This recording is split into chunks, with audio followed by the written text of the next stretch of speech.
Welcome to today's class of Mathematics for Standard 6th of Chapter 11, that is Algebra. So, to start with the chapter, let us first understand what algebra actually is. Well, just like arithmetic and geometry, algebra is one of the branch of mathematics that can substitute letters for numbers to find the unknown.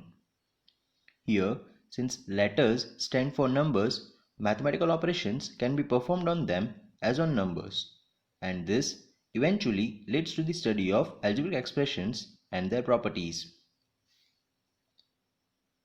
Next, we shall learn about variable. Well, the word variable means something that can vary, that is, change. The value of variable is not fixed and so it can take different values. Here, we need to note that a variable is a number which doesn't have a fixed value. Here, let us look at one of the example of variables. Well, in the expression 2x plus 5, x is a variable whereas 5 is a constant. Further, we shall also learn about the use of variables in common rules. And so, for it, first let us take into consideration the perimeter which comes under the rule from geometry. Here, we will understand this concept by taking the help of an example of a square. We know that square has 4 sides and they are equal in length.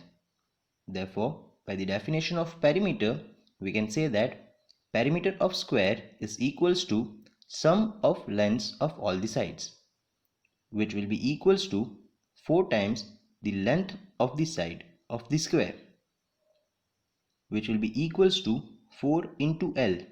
Here, L is equals to the length of the side. Thus, we get the rule for perimeter of the square, and the use of variable L allows us to write the rule. We may take the perimeter also to be represented by a variable, say P. Then the rule for the perimeter of square is expressed as relation between the perimeter and length of the square as P is equals to 4L. Here P and L both are variables.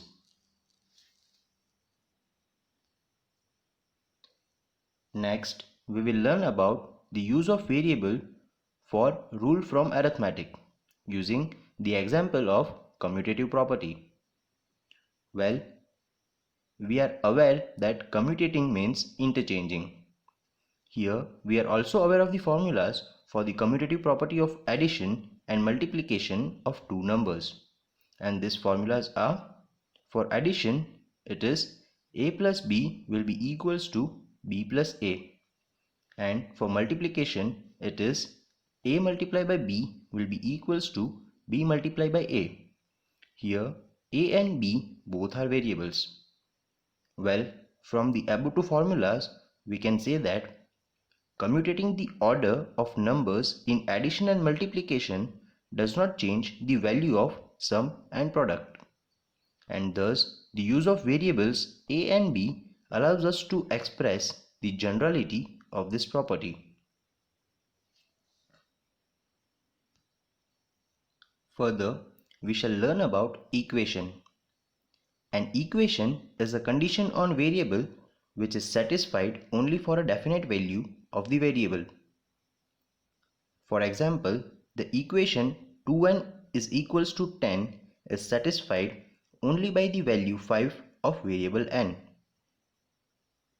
Also, we are supposed to note that an equation has an equals to sign between its left hand side expression and right hand side expression, which directly says that the value on right hand side is equals to the value on left hand side.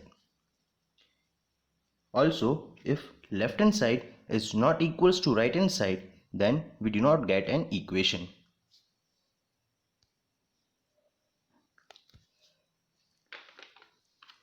Next, we will learn about the solution of an equation. The value of the variable in an equation which satisfies the equation is called a solution to the equation? Well, there are several methods of getting the solution, and one of it is trial and error method. In this method, we give certain values to the variable and check if it satisfies the equation or not, and go on until we find the right value which satisfies the equation. For example, in equation 2n is equals to 10, the solution is n equals to 5, because when we multiply 2 by 5, it gives us 10, which here satisfies the equation or say condition of left hand side is equals to right hand side. Well, I hope you are clear with the concepts. Thank you.